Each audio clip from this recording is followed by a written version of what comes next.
Ready to break free from algorithms, vanity PR, and money-sucking ads? My name's Larissa Werstick, and I've learned in 7 years of jewelry marketing that content is the crown jewel. My agency, Joy Joya, takes a holistic approach, leading with laser-focused storytelling, impactful content creation, and strategic content distribution. This method has worked for the solopreneur as well as the multi-million-dollar company, and now I'm sharing these same systems and tactics with you. Here's to standing out in the sea of sparkle. Welcome to episode 282. Today, I want to chat about finding an audience for your fine jewelry, especially if you sell at more aspirational luxury price points.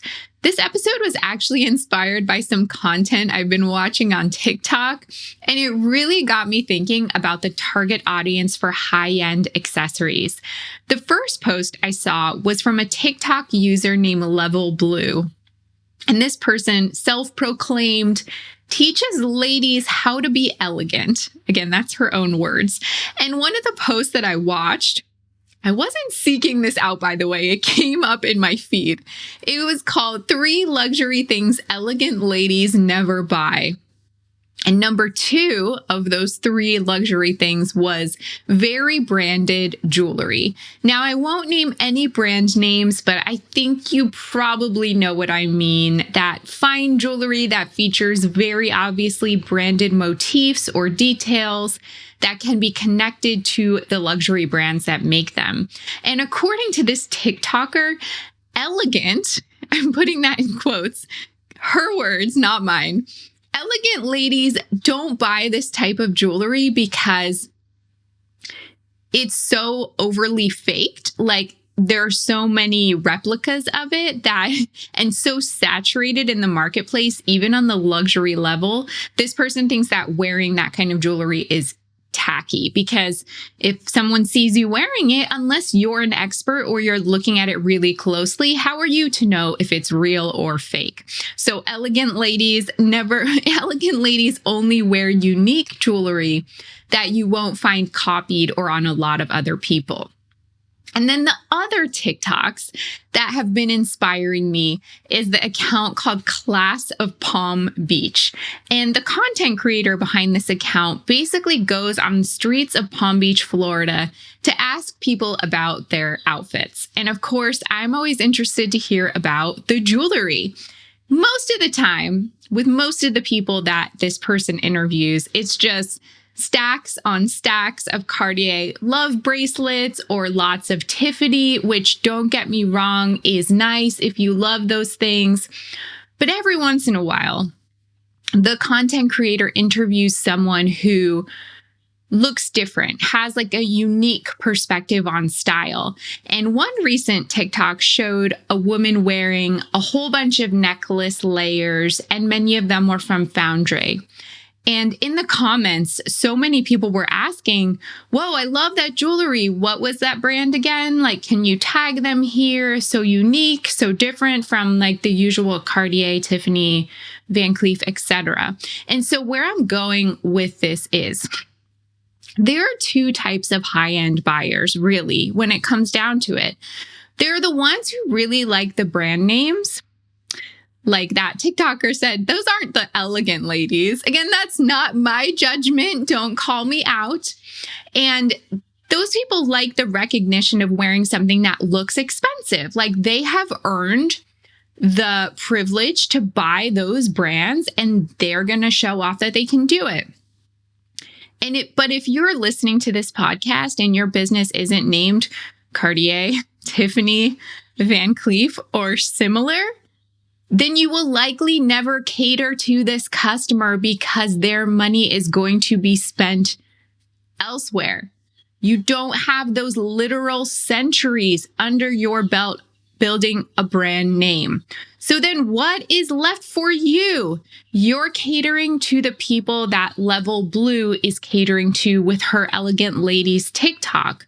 These are the customers who see themselves as unique, as individuals, as different. They want to look elegant and expensive and high end without looking like they're wearing something that can easily be copied.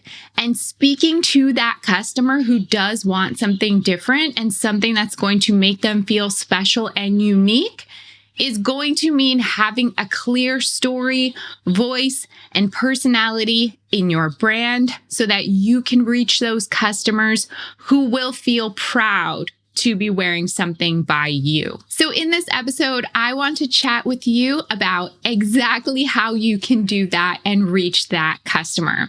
But before we get to the solid gold, I'd like to take a moment to remind you that this podcast has both audio and video, so you can either listen on your favorite podcast platform or watch on YouTube by searching Joy Joya.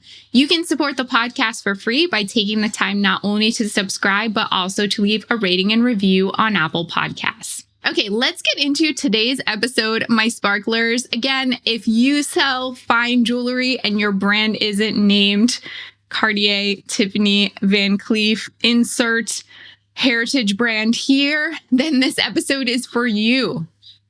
In the realm of luxury jewelry, we talked about in the intro these two distinct consumer archetypes.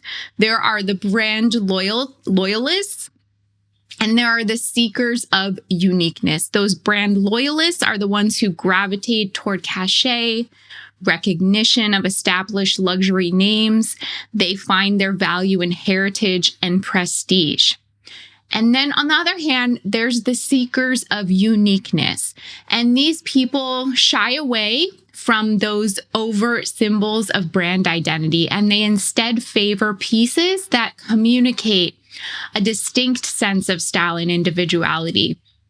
And those customers are drawn to the jewelry that speaks to their personal narrative and aesthetic. So they are looking for things like craftsmanship, uniqueness.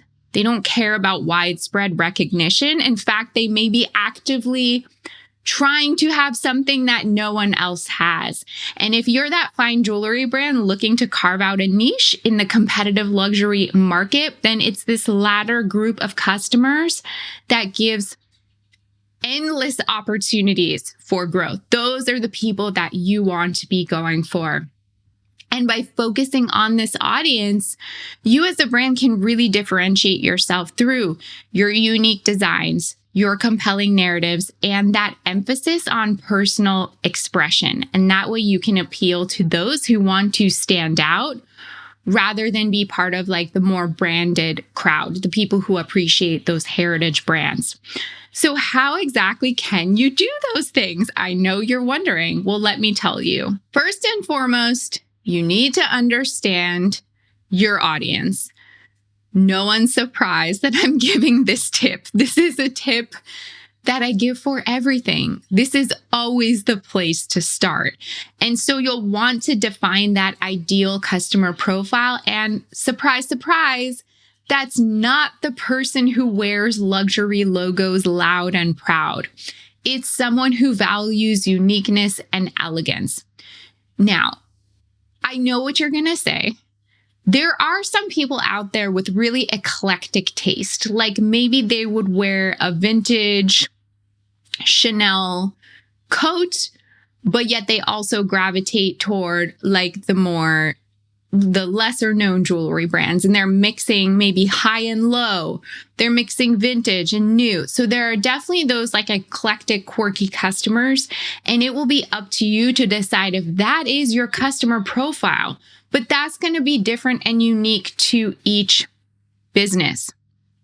Overall, though, what all these people will have in common is that they will value uniqueness and elegance. And what are typically the characteristics that set this person apart? They often have a refined taste for design. They appreciate craftsmanship, as I said earlier. They seek pieces that will not only adorn and decorate them, but the pieces allow them to express their personality and values. They tend to be really well-informed customers, and not just about the latest trends, but they know a thing or two about jewelry as well. And so they place a premium on things like authentic brand storytelling, the quality of the goods, the actual materials being used, or if like sustainability and ethical sourcing is important to them. They will likely know a lot about that. And you have to like meet them where they are in their knowledge. These people value exclusivity. They don't want things that are mass produced. They want things that are either bespoke, limited in availability, and that means that whatever they're wearing can't be copied or replicated many times over. They may be socially conscious. This won't be true for everyone, but again, maybe they have ethical, thoughtful, intentional practices in their purchases. And they're likely to be confident, self-assured individuals, and they see their jewelry as an extension of themselves, not just as a status symbol, but they are wearing jewelry to express themselves and to be creative in the way they showcase their identity to the world. So think about all of that. Then you want to consider your brand story. You need to be developing a compelling narrative and creating those emotional connections. So crafting a brand narrative that really resonates with this customer that we're talking about, this person who values uniqueness and elegance, you're going to have to be really thoughtful in your approach. You're going to have to intertwine your brand story with the aspirations and ideals of the target audience. So these are some tips to do that. Emphasize the artisanal nature, the craftsmanship, the meticulous attention to detail, the quality of the materials, the skill of the people who made the items, if it's not you personally, and you're going to be wanting to share stories of how the pieces are made. This is an opportunity for that behind the scenes content to really come through. Since you don't have a built-in brand heritage, like let's say Tiffany, which has been around forever, and they have that history that you're not going to have if you're not Tiffany or Cartier, you almost have to create it from scratch, like a mythology around your brand. This is not a lie. I'm not telling you to lie, but I think even if your brand isn't centuries old, you can build like this origin story around it. What are the inspirations? What has the journey been to the current state of the brand? And make stories, again, not lying, not making things up, but being a storyteller. Speak to your founding principles, the challenges that you've overcome, the milestones that you've achieved. This builds an emotional connection and gives your brand a memorable identity, even though you don't have hundreds of years under your belt. Consider the visual aspect of your storytelling. So you need high quality photography, videos. Capture the essence of your brand and products, and then use these visuals to support you in your storytelling. The storytelling will really come to life if you're thoughtful about the accompanying media, the images, the videos, everything that supports the narrative. And then connect also to larger lifestyle themes. So for this target audience, the target customer, the things that matter to them, I imagine this person probably loves travel.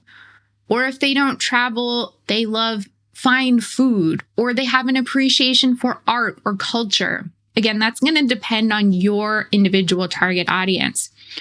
But if you can kind of connect your brand story to the lifestyle themes that those people already love and can relate to, and you can draw customers in that way, showing your jewelry not just as an accessory, which basically is a throwaway thing, can be replaced when a new season or trend comes, but instead your jewelry as an expression of their personal values and experiences, that's a future heirloom in the making. And when you've really figured out your target customer, you have your brand story nailed down, the next thing you'll want to think about is the marketing strategies. So how can you utilize social media effectively? You'll want to engage with your audience in ways that take this storytelling that you've put so much thought and effort into and like distribute that. Give it a megaphone, shout it out loud to the world. So using Instagram, Facebook, Pinterest, TikTok, whatever platforms you're using, and showing all of these things in action, the creation process, the behind the scenes, selecting the materials, the details of your jewelry, the manufacturing process or the handcrafting process, the artisanal aspect, you, the transparency of you as the maker, the designer, or the owner of the business. I think this is an opportunity where going live can be so valuable because you can really then discuss in real time your inspirations, answer questions that people have about the brand. And that helps make your brand feel more relatable and builds a sense of community.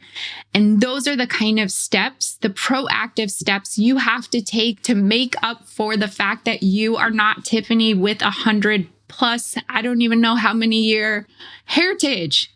You don't have that. So you have to make up for it somehow by putting yourself out there in these ways. If you're able to, utilize user-generated content. So encourage your customers to share photos of themselves wearing pieces. Share that content. Express your admiration for how they wear your jewelry. Celebrate the way that they express their individuality through wearing your jewelry. I think all of that is so special. And then when it comes to email marketing, everything needs to feel personalized and high touch. So you'll want to tailor your messages based on customer interests and past purchases. So for example, if someone has purchased an engagement ring in the past, they might be interested in a wedding band, anniversary pieces. If someone liked a specific collection, they will probably want to be notified about new products that are added to that collection. Use email to make those subscribers feel special, giving them first access to new collections, limited editions, special discounts. That makes the subscribers feel valued. Also, don't use email just as a sales-focused platform. It should be a place where you also share educational content. So you want to include content that adds value beyond just selling products, like the lore of your brand, the stories behind the products. Educate about certain gems, about gold, other metals. Give styling tips and advice. Build that trust with your audience. And then personalized recommendations here based on like browsing history and behavior, based on past purchase history, etc. And you can also do all of these same things on your website and distribute that material. So consider blog posts, not just blog posts that are like how to layer a necklace, which is fine, but it's fine if you could add depth to it. So how does XYZ brand approach layering necklaces? What's unique about that approach and how is it different? I want you to take those basic ideas, you know what I'm talking about, super basic. You've seen it 100 times, how to stack rings. Okay, who cares? What are you going to bring to the table with the perspective that you have as a professional in the jewelry industry with a creative perspective? You should be bringing something new to the table and add depth and that extra layer of what does my brand have to say about this to everything that you put out on your website, including in your product descriptions and every single piece of copy on your website. If it feels generic, it is not good enough for this customer that wants something special and unique. And this last tip I want to share extends a little bit beyond marketing, but it does have to do with the marketing experience is everything you do, every piece of marketing communications, every touch point, the ultimate goal has to be to build customer relationships. That means every interaction that someone has with you, even if they have not purchased yet, They need to feel like they are treated exceptionally and like they're special, valued, seen. And you want to try to personalize that customer experience so that you can build loyalty. You can get word of mouth referrals and strive to just create a sense of community among your customers. That could be through events, as I said, through exclusive previews. The sky's the limit. Get creative with it. And make sure you're always leveraging customer feedback so that you can continuously make improvements and share customer stories in your marketing, because that will build the most trust among people who are discovering you for the first time and maybe thinking about buying, but they're not yet sure. So what do you think about everything I said today? I feel like I was intense, more intense than usual. I don't know. I'm really passionate about this, and I want you to, despite all the limited time we have, all the limited resources we have, how hard it is to make change and implement things. Even if you take 1/100th of what I said today and try it out, I would love to see that. Not because I told you so and I told you to do it, but because I think so many people out there are doing the status quo, and that's not the way to find new opportunities for growth. And so challenging yourself and trying something new, even if it doesn't work out, that's how you're going to keep pushing yourself forward in your business and eventually finding success and meeting your goals. And let's get into the gold mine. This is a segment of the podcast where I get personal and share insights on entrepreneurship, mindset, success, growth, and all things business. And in this week's gold mine, I want to talk about this mindset shift away from something I notice with solopreneurs that I work with, or with people that have very small teams. There's this really common, last minute, do it all approach. And what I mean by that is you're just tackling things as they come to you because you're so overloaded. There's so much to deal with. That's the most you can handle at any given time. It's so hard to get ahead of it, to think forward, to think in the future, because you're just dealing with things as they come. And I see why this mindset exists. I see the appeal of it. If you're a solopreneur and you're like, yeah, I'm kind of guilty of that. No judgment. I get it. You primarily answer to yourself. You bear the sole responsibility of your actions or your inactions. And if a task goes undone, you alone are the primary person affected. And unless there's some kind of consequences for your customers, but usually that wouldn't be the case. And so you're probably wondering, well, why should I even bother changing this mindset? It's working for me. I just take things as they come. I'll give you some reasons why it's important to try to be more ahead of things when it comes to planning, especially for your marketing, looking 1 to 2 to 3 steps ahead instead of handling things day of.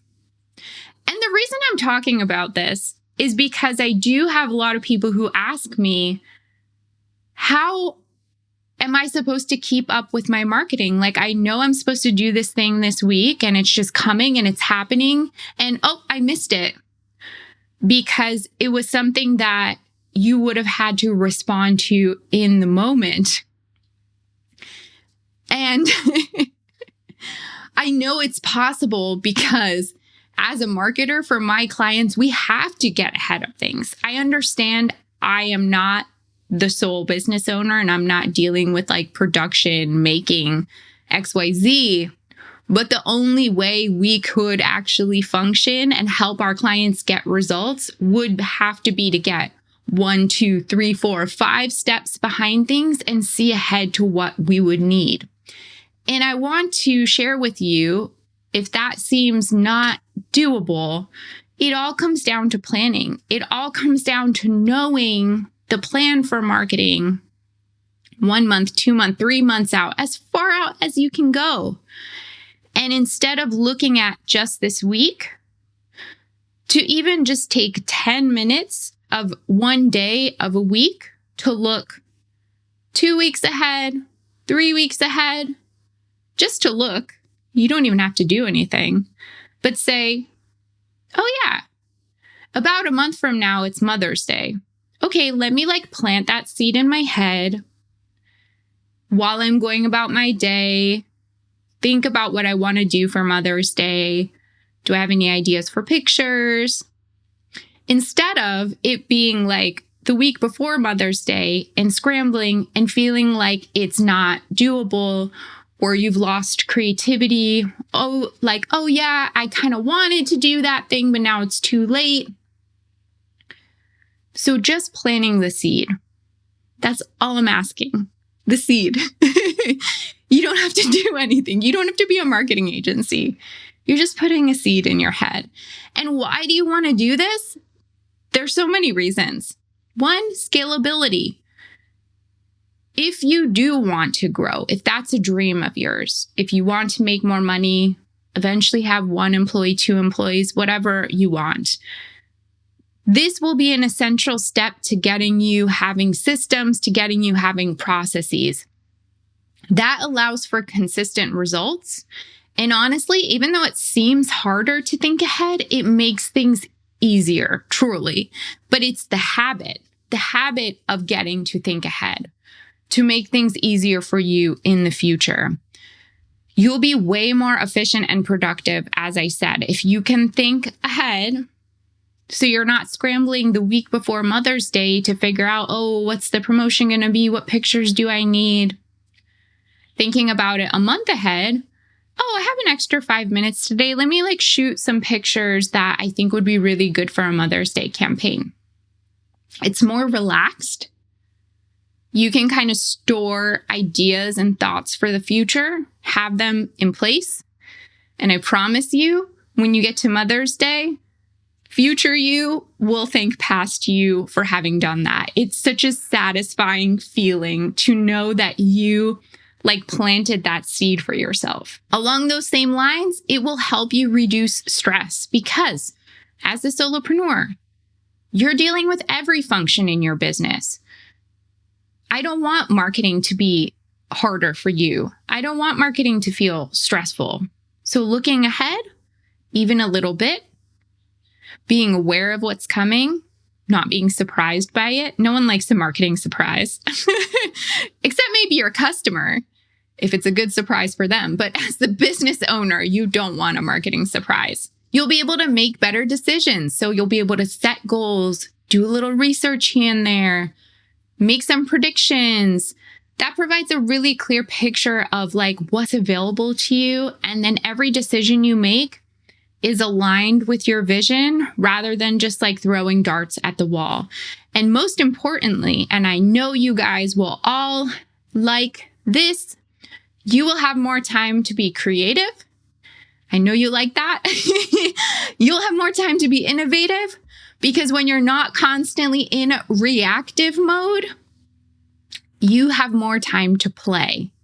That's what I like most about marketing. When I can get my clients on the same page about thinking ahead, that opens up so many possibilities for us. That's when the play, the fun comes into the marketing because we have more time to think of exciting, interesting things to do.